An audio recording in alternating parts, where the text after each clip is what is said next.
To make it here, you need to be able to roll with the punches and shift gears in a hurry. The acknowledged master of that art in the Australian outback is the red kangaroo, the largest marsupial in the world.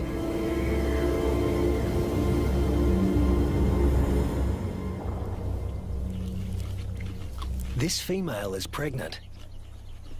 Red kangaroo females are almost always pregnant. They've evolved to adapt their reproductive systems to the unpredictable whims of the environment.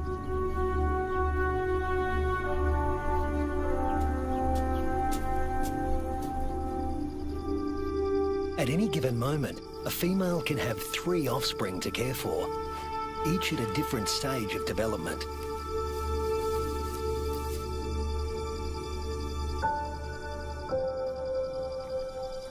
This is number 1, the peanut. After 33 days developing in the womb, the newborn emerges as a blind, hairless, pink creature, roughly the size of a peanut. We call him Rusty. There's virtually no sign of the powerful hind legs we all associate with the kangaroo. He uses his arms to make the grueling trek up the belly to his mother's nipple, guided solely by instinct and smell.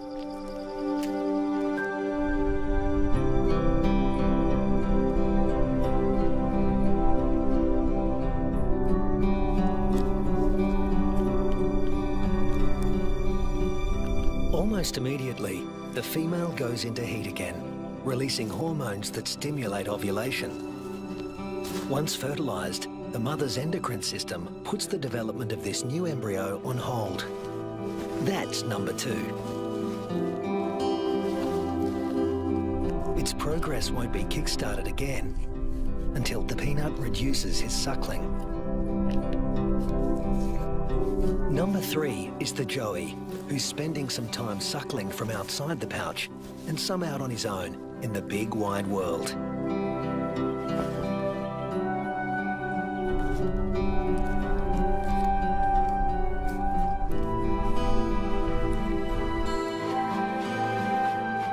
The female is a living assembly line of young at various stages of development. But when times are hard, the system has to be ruthless.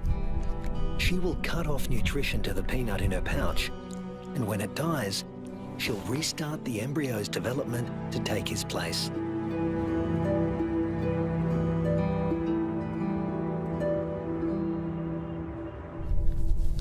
Rusty's developing nicely. He's beginning to resemble something like a baby kangaroo.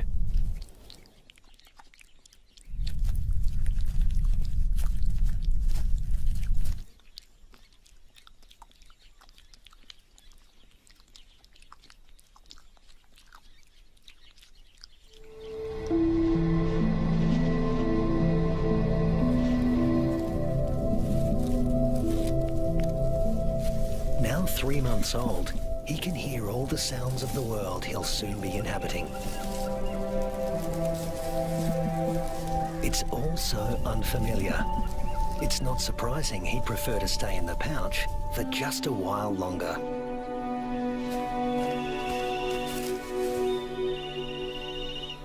There's plenty of...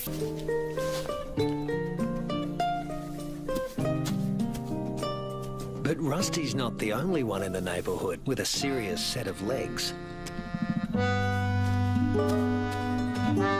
An emu, the biggest native bird in Australia, announces his arrival.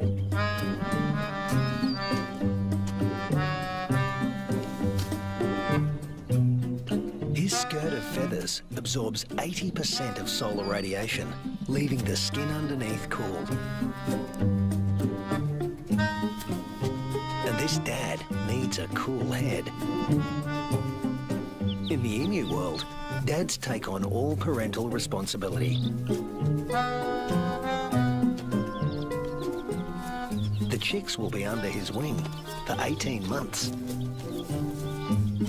Not exactly the red kangaroo way. Males are pretty much deadbeat dads. They leave as soon as the young are conceived.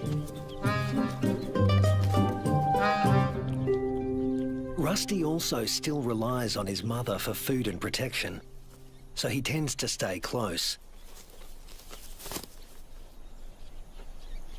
But apparently he's also got an independent streak. Maybe there's even more fun out there.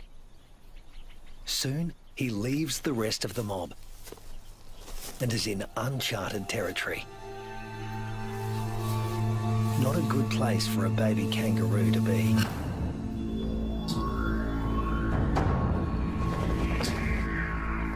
A wedge-tailed eagle, the largest bird of prey in Australia.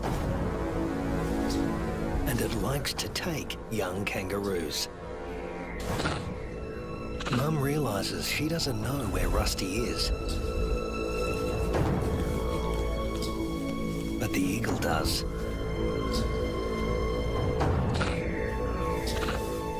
Rusty's big ears and instincts tell him something's not right, but he's too young and inexperienced to know what it is.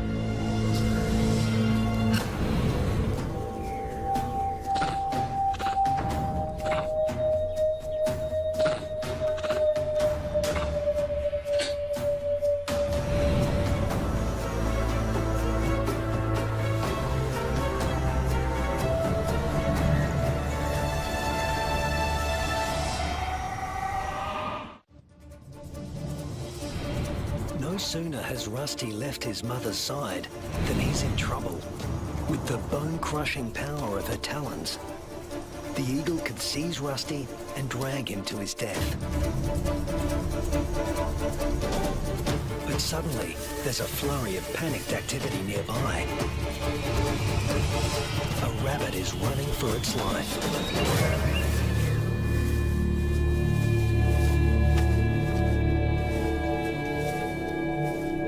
Luckily for Rusty, there was easier prey to be had. This time,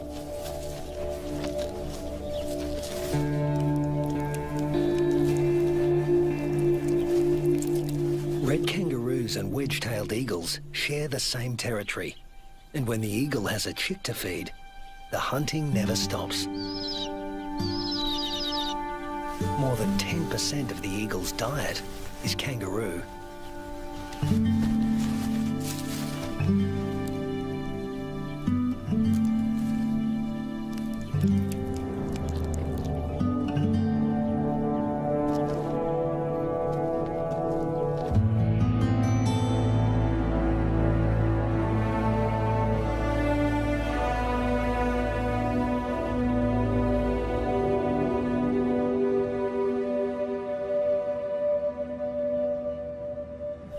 Rusty is now 8 months old and a full-fledged joey, a juvenile that spends all his time outside the pouch.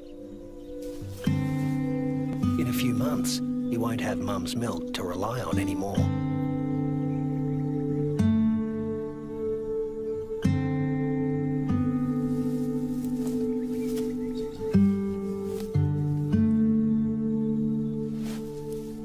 His mother will start tapering off his milk supply because there's another bun in the oven and it needs the nutrition. Mum's body now produces 2 totally different types of milk.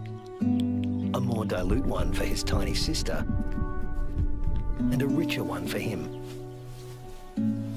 Each dispensed from its own nipple.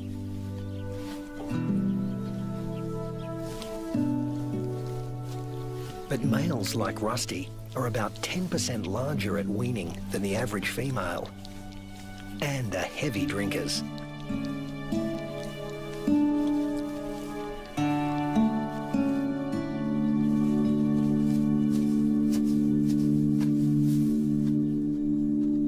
This is the kangaroo version of tough love. Rusty's mother cuts him off completely. Her milk is needed elsewhere. Rusty is off to explore his wider world.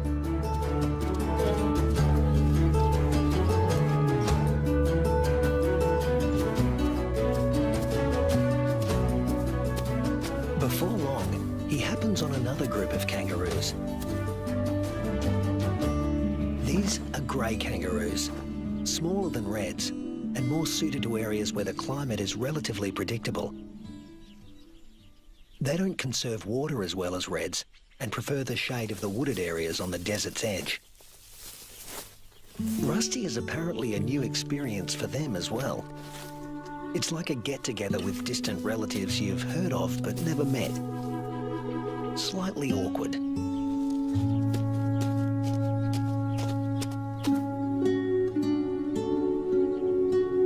And here comes another branch of the family, Wallaroos.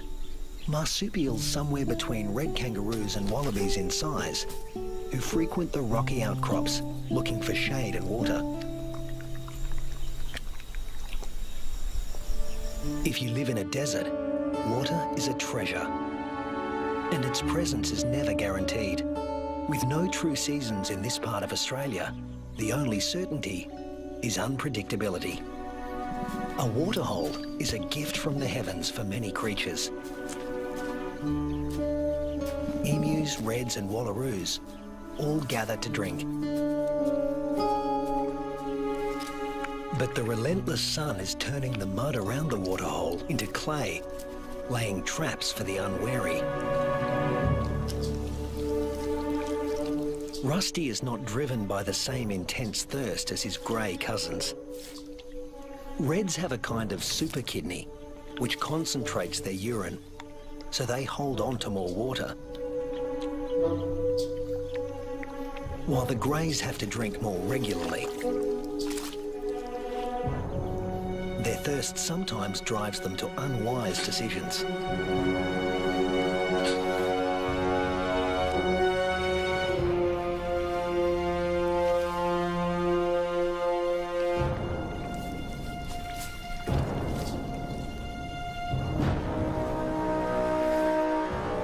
This young grey is in trouble, deep trouble, and he's drawing some unwanted attention.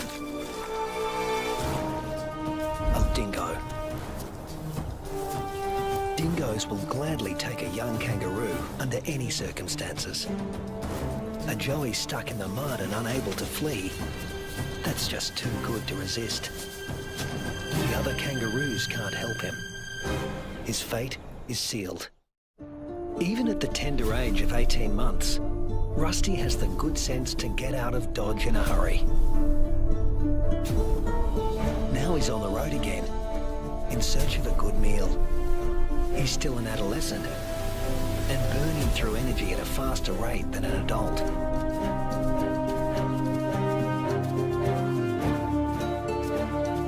Kangaroo mobs can number in the hundreds, but this one is relatively small.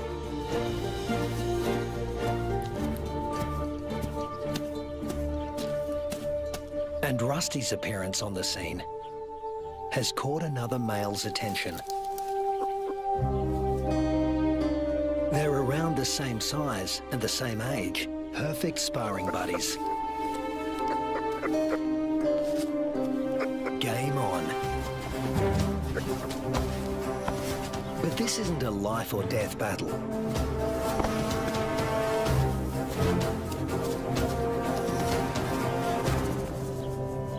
What they learn here will be crucial in later life, when the stakes are higher.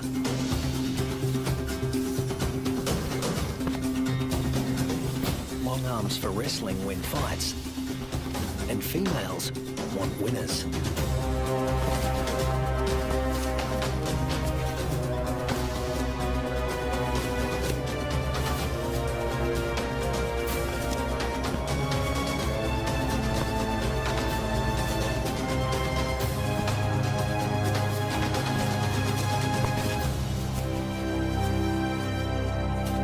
Rusty doesn't come out on top this time, but the boxing experience is invaluable. At this age, the learning curve for a kangaroo is steep and full of surprises. A sudden rustle in the dry grass spooks the gang he's hanging out with.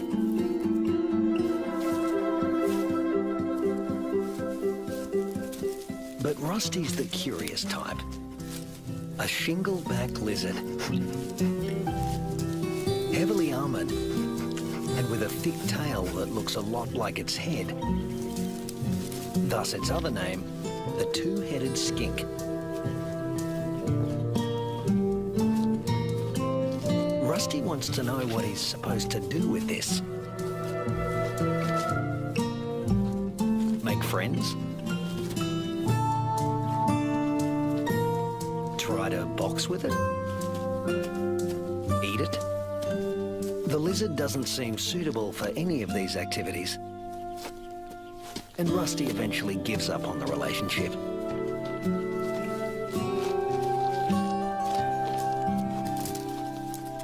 This part of the Central Australian outback has been hot and dry for weeks. The plants have been picked clean. When food sources dry up like this, red kangaroos are superbly adapted to survive. Still, even they can't live without water. But something is happening 100 miles away.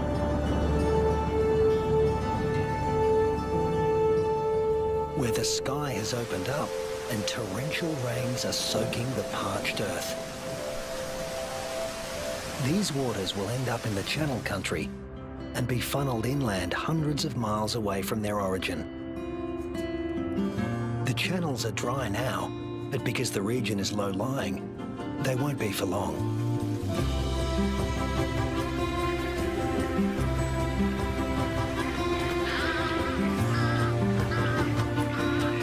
And what was once an arid wasteland begins to revive.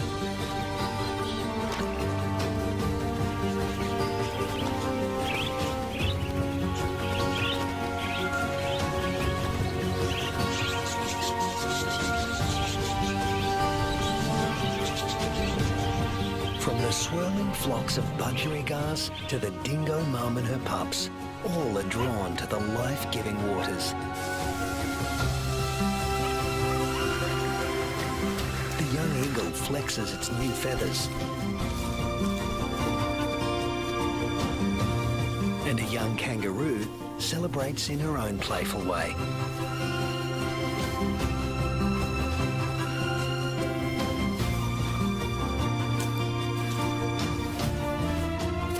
Emus are water guzzlers, and adults can drink up to 4 gallons a day.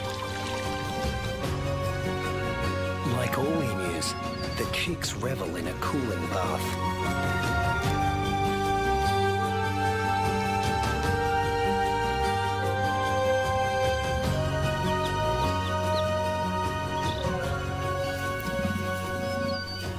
There are some 500,000 emus roaming around the outback, browsing on fruits and seeds. And what's good for the emus is also good for the rest of the ecosystem. As they move through the bush, they scatter the seeds of the flowers and fruit they've eaten along the way, which will sprout and become new plants.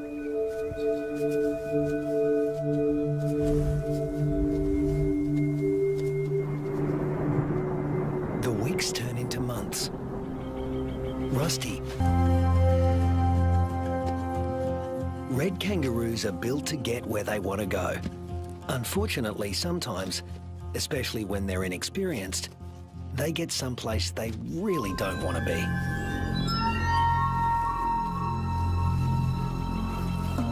The inland taipan is the most toxic snake on Earth. There's enough venom in one bite to kill 100 full-grown men.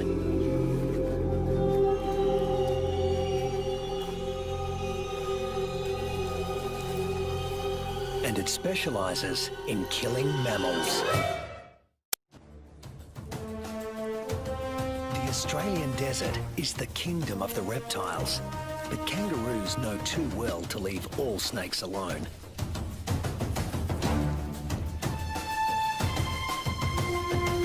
Brown snakes kill more humans than any other snakes in Australia.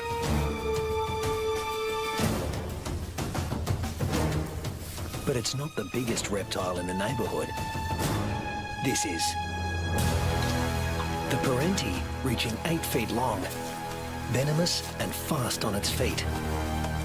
A large parenti will eat a small kangaroo. But today, it's got its eye on an eastern brown snake.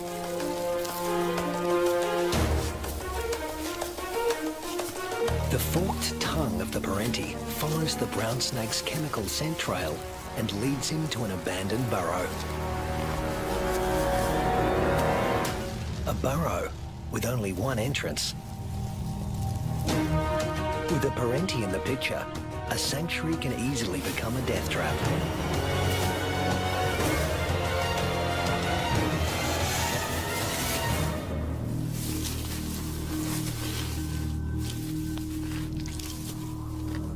The body of one fearsome reptile disappears into the body of another.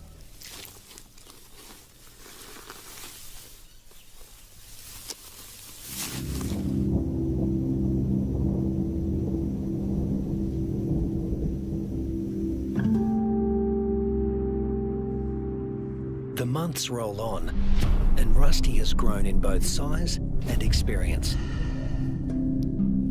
He weighs 150 pounds now and has dozens of sparring matches under his belt. Today, he finds himself with a mob he's met before. The one with the tough male who intimidated him last time.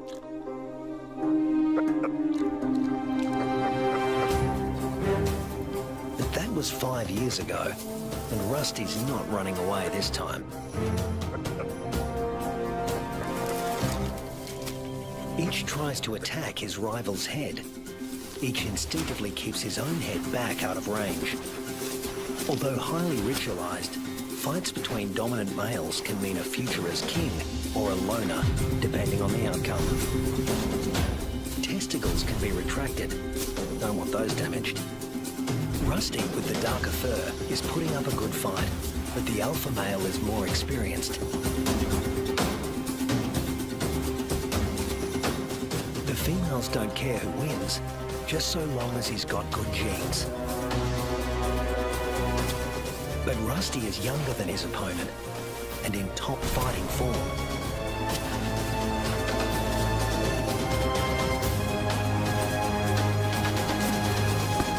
Finally, the king goes down. Now the mob is paying attention.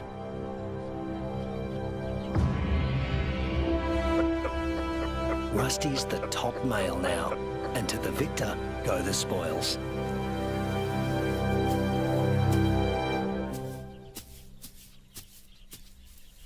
His first choice is this female, though he needs to give her urine the sniff test to make sure she's ovulating.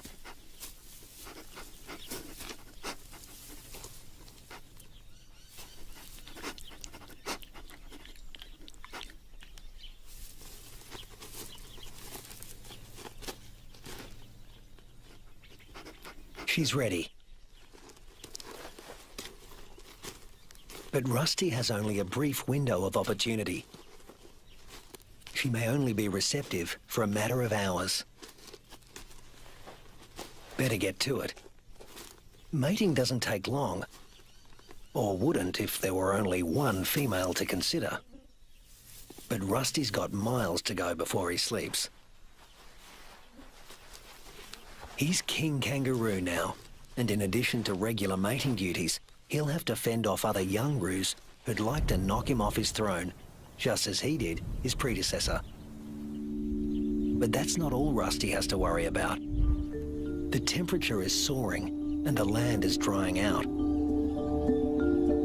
Evaporation is sucking the life out of everything, flora and fauna alike. You can never tell when the weather will change, only that it will.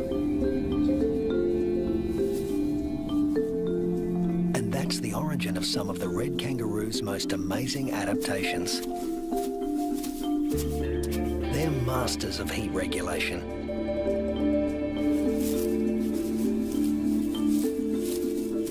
The fur on their backs reflects about 30% of incoming heat and keeps their skin cool, the blue parts of this thermal footage. Spreading saliva over their forearms cools the blood, which has been brought close to the skin surface via a dense cobweb of capillaries.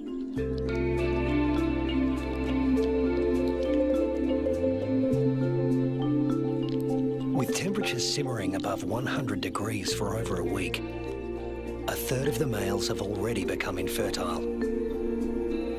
If these temperatures were to continue for 3 more months, the number would more than double. Reds defend their sperm by licking their scrotums to keep them cool. And in contrast to their battle strategy of retracting the scrotum, males let their testicles hang way down below their overheated trunks, keeping them about 7 degrees cooler than at their cores. The sand, even a few inches down, is cooler than at the surface. Red kangaroos dig until they reach cooler soil, and then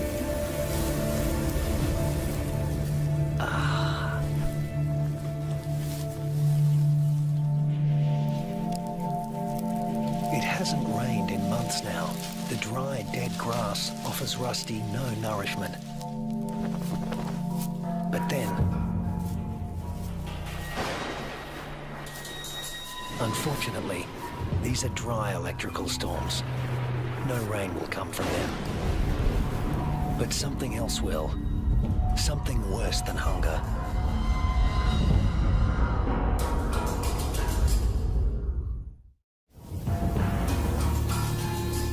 Lightning has ignited the dry grass of the outback.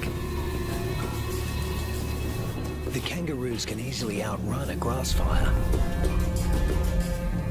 Almost 10% of arid Australia can burn like this in a single year. In a matter of hours, the fire consumes what little forage there is. Rusty has to move on. But there's really nowhere to go. Not this time. Parts of desert Australia are in the grip of a once-in-a-century drought, while heat waves smash temperature records.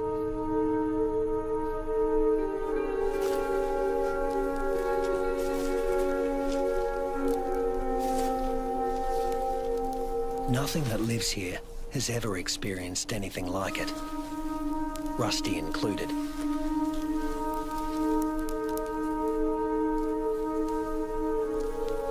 Some are suffering from severe malnutrition and dehydration. But if anyone can survive this, it's a red kangaroo. Human bodies are about 60% water. Rusty's is over 70%.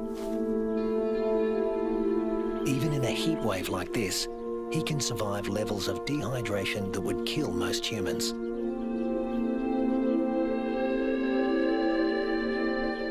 Reds only sweat when they're on the move. At rest, they pant, which uses less water than sweating. Raising their breathing rate to over 200 breaths a minute reduces their deep body temperature and cools their brains. And of course, they cover their limbs in cooling saliva. But there's a price to pay. Licking uses up precious water. If the drought continues much longer, this form of cooling will be too costly. The kangaroos stay under whatever shade they can find. When times get this tough, females switch off their milk supply. Maternal instinct is strong, self-preservation is stronger. Unweaned offspring outside the pouch are the first to die, and the young in the pouches are next. As it dies, the female reactivates her waiting embryo. But if the drought persists, it too will die, and she will stop reproducing altogether. Even Rusty, one of the strongest, is in trouble. In these conditions, the males are the first to succumb, especially the largest, who, like Rusty, need more food.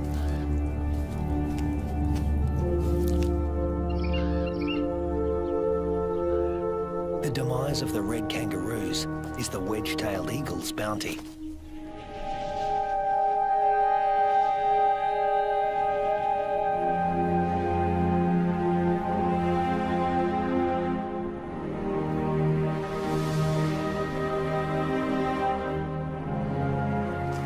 it's not just the kangaroos that are suffering.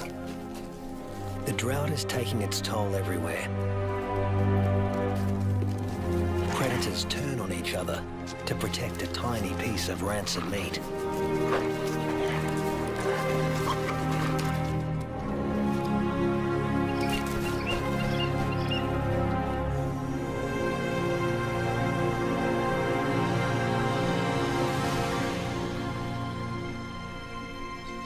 This is the last remaining waterhole.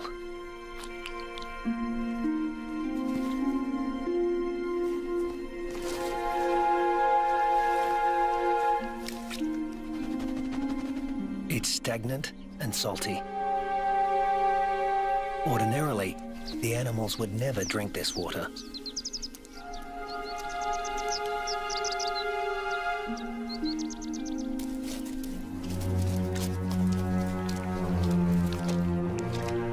But desperation drives them. The drought makes for uneasy bedfellows.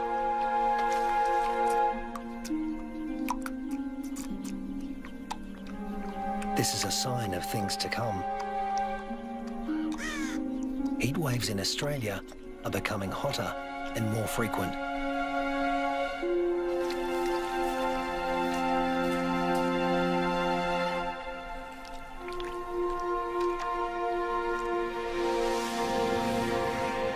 The intense dry heat continues and the casualties mount. Among them are many of Rusty's offspring. In some parts of these desolate lands, drought can kill 8 out of every 10 kangaroos.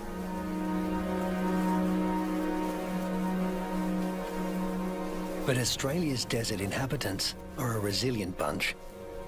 After all, these may have been the hottest temperatures for the last 100 years.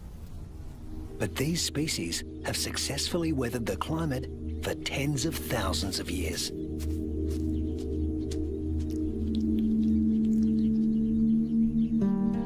Rusty is still here, conserving his energy and biding his time. A change is going to come.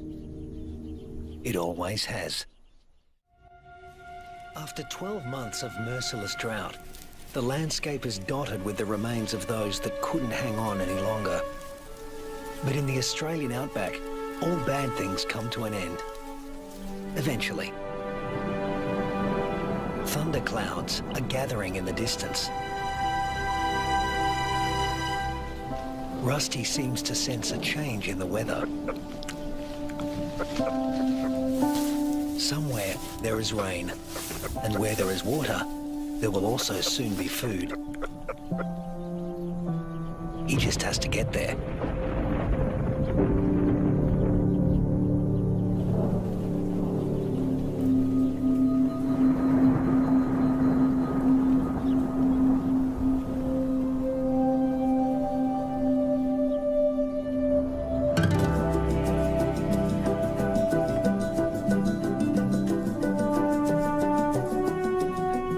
With what remains of his ebbing strength, Rusty heads in the direction of a storm.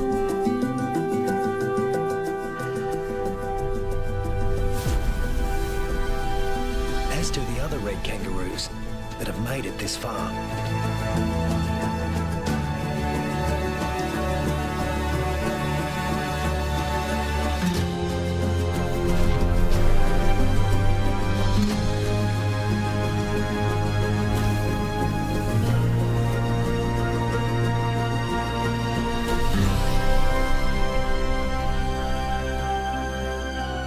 Rusty reaches the area watered by the storms, he finds a world restored by rain.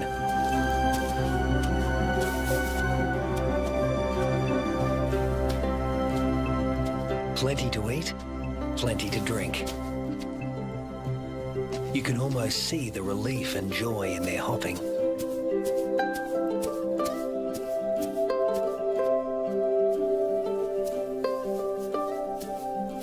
They will stay here and take in the nourishment. In only a few weeks, males and females will have their health restored, and soon they'll be ready to reproduce once again.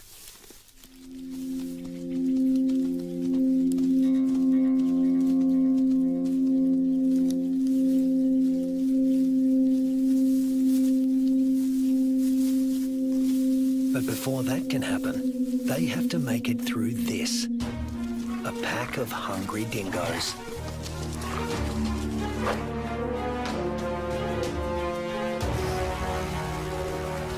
Hunting in a pack more than doubles a dingo's success rate. Normally, they'd go for the weakest kangaroos in the group. But a pack of this size can take down something bigger. Something like Rusty.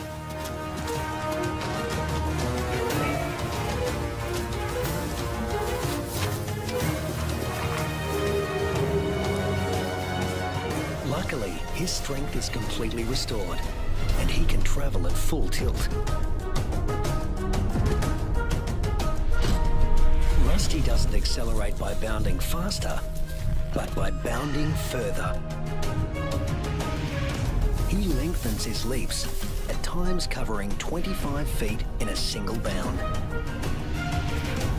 Once he gets past 10 miles an hour, Rusty rockets along with little extra effort, while the dingo's forelegs need to move ever faster. Now hitting 25 miles an hour, Rusty's only using about half of the energy the dogs are putting in. They have no chance of catching him.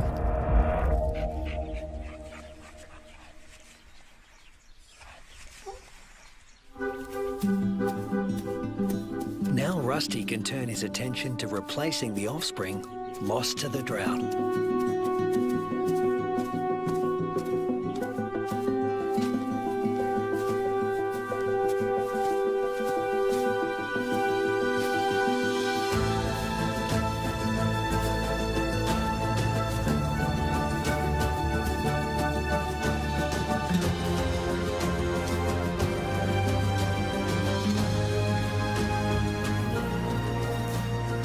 At 200 pounds, powerful, and in the prime of life, there's no question that he's the dominant male of this gang.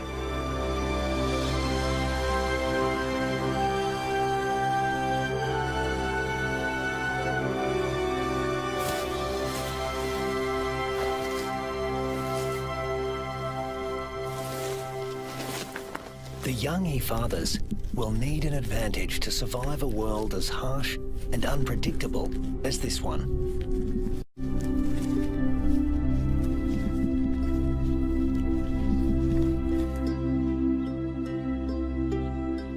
What greater advantage could there be than to begin life as the progeny of the undisputed king of the red kangaroo mob?